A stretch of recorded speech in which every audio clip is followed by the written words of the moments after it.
Agosto de 1966. No alto de um morro em Niterói, no Rio de Janeiro, um menino que soltava pipa encontra dois corpos deitados lado a lado sobre a grama. Os dois homens vestem ternos alinhados. Por cima, capas de chuva impermeáveis. Num dia sem chuva. E sobre os olhos de cada um, uma máscara de chumbo. Ao lado deles, uma garrafa de água vazia, toalhas e um caderno com instruções que ninguém jamais conseguiu explicar. Sem ferimentos, sem sinais de luta, sem causa da morte. Este é o mistério das máscaras de chumbo. O caso brasileiro que entrou para as listas dos maiores enigmas do mundo.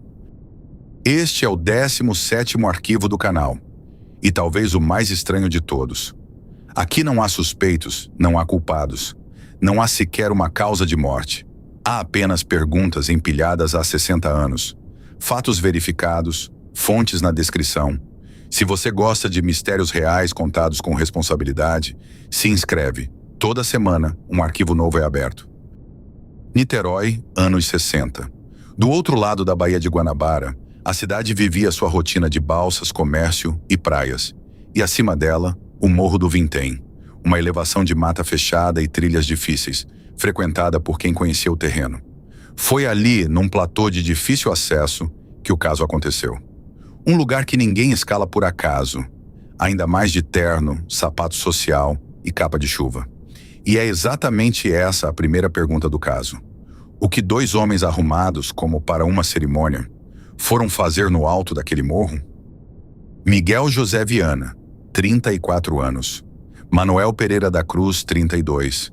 Dois técnicos em eletrônica de Campos dos Goitacazes, no interior do Rio. Homens de família, trabalhadores, conhecidos como metódicos e discretos. Mas os dois tinham um interesse que ia além do trabalho. Segundo familiares e conhecidos, participavam de um círculo dedicado ao chamado espiritismo científico. Experiências que misturavam eletrônica, misticismo e a busca por contato com algo. Guardem esse detalhe, porque ele é a única chave que talvez explique o que aconteceu depois. Em 17 de agosto de 1966, uma quarta-feira, Miguel e Manuel saíram de Campos dizendo às esposas que iam comprar material de trabalho. Pegaram um ônibus para Niterói. Chegaram às 2:30 da tarde. Na cidade, os passos deles foram reconstruídos depois. Compraram capas de chuva impermeáveis numa loja. Compraram uma garrafa de água num bar. E a atendente notou algo. Miguel parecia nervoso e olhava para o relógio o tempo todo, como quem tinha a hora marcada. Com quem ou com o que, ninguém jamais descobriu. Por 3 dias, ninguém sentiu falta deles fora de casa. Até que no sábado, 20 de agosto, um menino subiu o Morro do Vintém para soltar pipa e viu os dois corpos. Quando a polícia conseguiu chegar, o acesso era tão difícil que a remoção levou horas.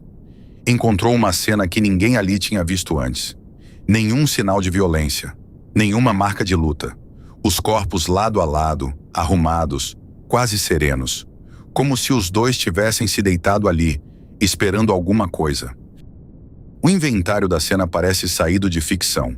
Os dois de terno. Sobre os ternos, as capas impermeáveis compradas 3 dias antes. Sobre os olhos, máscaras de chumbo, do tipo usado como proteção contra a radiação. Ao lado, a garrafa de água vazia, um pacote com 2 toalhas e um caderno. Tudo indicava preparação, proteção contra algo que queimaria os olhos, contra algo que viria de cima. A resposta os dois levaram, mas o caderno deixou uma pista, a mais famosa da história policial brasileira. No caderno, uma anotação: 16:30, estar no local determinado. 18:30, ingerir cápsulas. Após efeito, proteger metais, aguardar sinal máscara. Leia de novo. Um horário para estar no lugar. Um horário para engolir cápsulas. Uma instrução para se proteger. E uma ordem final: aguardar um sinal. Que cápsulas? Que sinal? Que metais? O bilhete transforma o caso. Aquilo não foi um acidente. Foi um plano, executado passo a passo, por 2 homens que acreditavam saber exatamente o que estavam fazendo e que morreram. esperando. E aqui o caso encontra sua segunda tragédia. A perícia falhou. Os corpos só foram examinados dias depois, já em decomposição avançada pelo calor. Os exames toxicológicos da época, limitados, não detectaram veneno. As tais cápsulas nunca foram encontradas, nem no local, nem nos corpos, nem em lugar nenhum. O resultado oficial é de arrepiar pela honestidade. Causa da morte indeterminada. 2 homens saudáveis, sem ferimentos, mortos lado a lado, e a ciência, até hoje, sem conseguir dizer do quê. As teorias nasceram no dia seguinte e nunca mais pararam.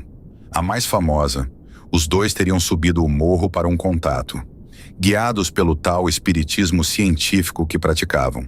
As máscaras protegeriam os olhos da luz, as cápsulas abririam a mente. O sinal viria do céu. E há um detalhe registrado pela imprensa da época que alimenta essa versão até hoje.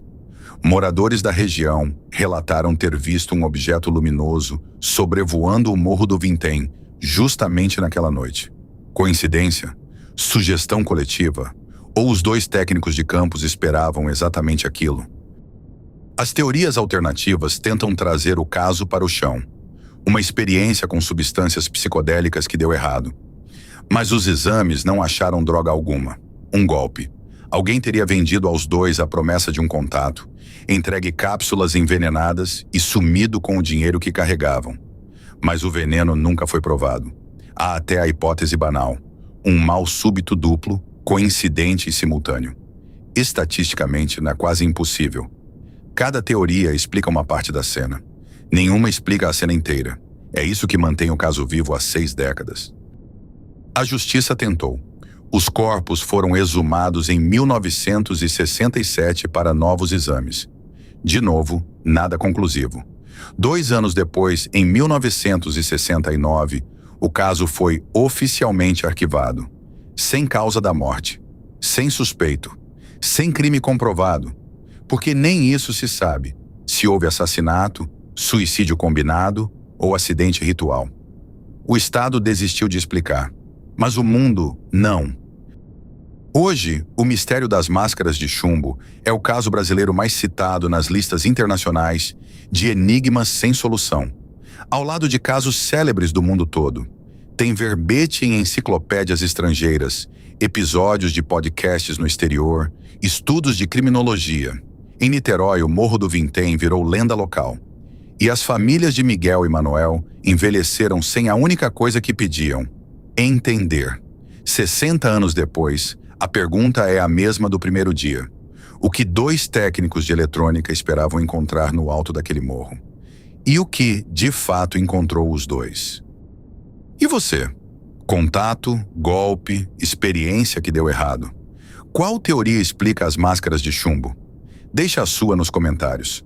Eu leio todos. Esse é o 17º arquivo do canal. Tudo o que você ouviu está em fontes públicas, linkadas na descrição. Deixa o like e compartilha com aquele amigo que ama um mistério de verdade. E no próximo arquivo, a história continua no céu. 1977, interior do Pará. Luzes que desciam do céu e feriam moradores. Até a aeronáutica montar uma operação militar secreta para investigar. Os arquivos existem, estão desclassificados e não explicam nada. A Operação Prato. Se inscreve e ativa o sino. Até o próximo arquivo.